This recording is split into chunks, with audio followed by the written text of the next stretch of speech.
আমার বাড়ির খুব কাছের একটা পছন্দের রেস্টুরেন্টে আজকে আমরা খেতে এসেছি, আর তার উপলক্ষ হচ্ছে আমার এইচএসের রেজাল্ট বেরিয়েছে। রেজাল্টটা খুব ভালো হয়েছে, আমার ভাবনার থেকে বেশি তো হয়েইছে, আমি এক্সপেক্টই করতে পারিনি। তো এখানে এরকমভাবে তোমরা হয়তো মা বাবার মুখ বা আমার মুখ করে তো ভালো করে বুঝতে পারবে না, কারণ এখানে লাইট অল্প লাইট ছিল, জাস্ট একটা ফোকাস লাইট ছিল যেটা টেবিলের উপর, সেই জন্য। আর ওখানে গিয়ে আমরা দেখো কী কী খাবার অর্ডার করেছি। এখানে আমরা নিয়েছিলাম বাটার নান, চানা মশলা, চিলি চিকেন, আর আমাদেরকে কত সুন্দর করে দিয়েছে দেখেছো। এখানে বাটার নানগুলো অনেক বড় বড় ছিল, অ্যান্ড চানা মশলাটা কি সুন্দর একটা কড়াই বাটির মধ্যে দিয়েছে, আর চিলি চিকেনটাও দিয়েছিল সুন্দর করে। এখানে আমরা আগে অনেকবার খেতে এসেছি, কারণ এখানের খাবারটা সত্যি খুব ভালো লাগে আমাদের, তাই জন্য আমরা এখানে আসি।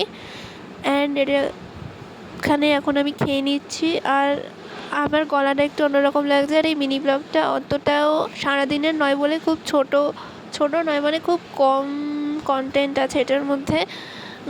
তার কারণ হচ্ছে যে আমি হুট করেই গেছি, আর হুট করেই সবটা হয়ে গেছে, কারণ ওই দিনই আমার রেজাল্ট বেরিয়েছিল। তো সকাল দিয়ে তো কোনো রকম মিনি ব্লগের কোনো প্ল্যানিং অবশ্যই থাকার কথা নয়, আর তোমাদেরকে শুধুমাত্র এই খুশির খবরটা জানানোর ছিল। আজকের মতো এতটাই, দেখা হবে অন্য কোনো মিনি ব্লগ আর ডান্স ভিডিওতে।